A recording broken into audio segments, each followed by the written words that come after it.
The past and future came together when Erica created a special painting in high school.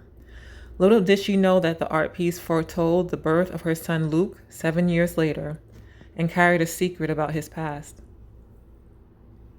Luke's grandmother Lisa revealed the unique insight about Luke's past life, a premonition not reported by media stories when Luke's memories leaped into the public eye in 2013. Lisa told us, "I have a special chair in my bedroom that my daughter Erica painted for a high school senior art project in 2001.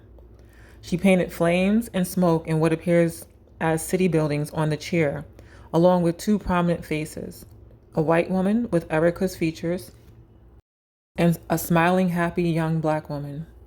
For her to paint a black woman's face was a bit unusual since Erica did not have African American schoolmates or friends. I loved the painted chair so much that after she went to college, she agreed that I could keep it. The reason Erica painted the chair the way she did began to fall into place one day when she asked her son Luke what he wanted to name the ladybug crawling on the porch step. My grandson Luke was 2 at the time, 2010, and said Pam, an odd name since he didn't know anyone named Pam. From that point onward, he named stuffed animals or plastic toy figurines Pam if he thought they were girls. If he thought a toy was a boy, he named it Lukey. When Luke was a few months shy of his 4th birthday in 2012, Erica was decorating for Valentine's Day and asked him to pick out a name for a pink and red owl. Of course, he chose Pam. Erica asked, "Why?" "I think it's a nice name."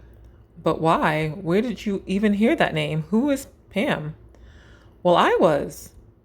"What do you mean you were?" "I used to be, but I died. I went up to heaven, I saw God, and then God pushed me back down." Luke made a pushing motion with his little hands. "When I woke up, I was a baby in your tummy, and you named me Luke." "Did Pam have a family?" "Well, she didn't have any kids like you, Mom. Her kids didn't live with her." "Where did she live?" "I don't want to talk about it, okay?" The conversation was finished because it bothered him to think about it. Erica and her husband Nick stared at each other in confusion. They had never discussed God or heaven in front of Luke, let alone life and death. Erica had been quite adamant about not introducing formal religion to their children. You can imagine their surprise when Luke calmly spoke of God in heaven. Nick told Erica in private, "Stop asking him about it. You don't want to put any ideas into his head that aren't already there." So everything after that always came up unprompted.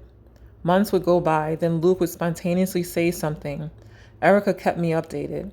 Even though we suspected something unbelievable, something on another level, we tried to remain open-minded and come up with rational explanations. Luke took his blurted out explanation of his death, heaven, new life experience in a straightforward manner, as though everyone should know these things. Even though reincarnation is something that I had read about, Erica and Nick were not interested in spiritual topics. Nick is a complete non-believer, a scientific kind of guy, but when Erica asked for help, I suggested Dr. Ian Stevenson's book, 20 Cases Suggestive of Reincarnation. They initially found the book interesting. It pretty much convinced Erica and me of Luke's reincarnation, but Nick was still perplexed. And he probably did not entirely read it. However, I sensed that he felt some comfort with the idea that the scientific world had taken notice of children with similar experiences and that a credentialed individual had written the book.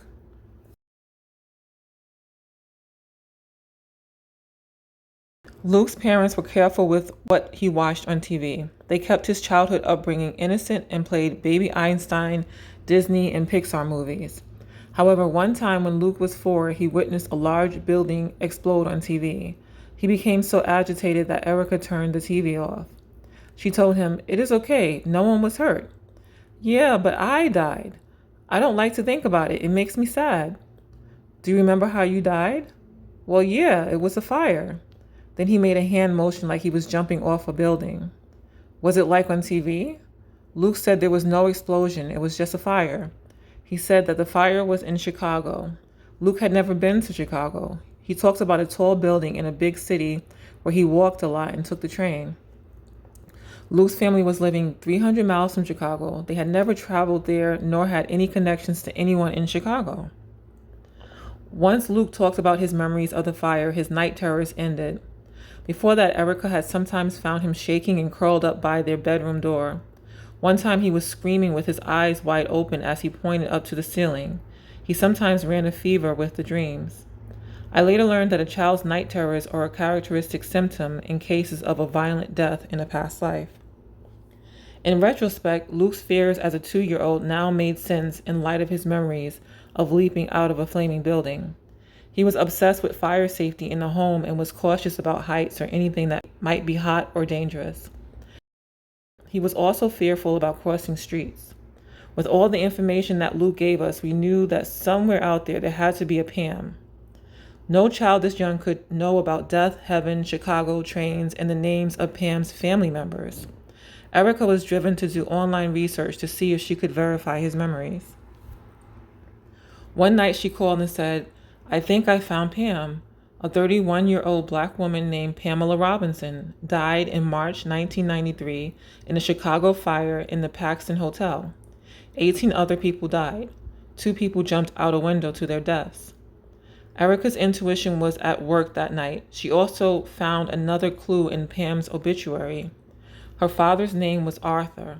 After Luke had mentioned that he was Pam, Erica asked if he remembered anyone else. He said, "I remember Arthur." We didn't take much stock in that answer until we saw that Arthur was, in fact, Pam's dad's name. Luke himself never mentioned that Arthur was Pam's dad. Everything fit with 4 major clues: Chicago, fire, Pam, and Arthur. Now that Erica had confirmed that Pam was a black woman, other statements Luke had made over the past few years made sense, such as, "Before I was a baby, I had black hair," or, "Mom, I used to have earrings like that when I was a girl." The final confirmation came one night at bedtime. Erica casually asked, "So Luke, what color was Pam's skin?" He said, "Duh, black."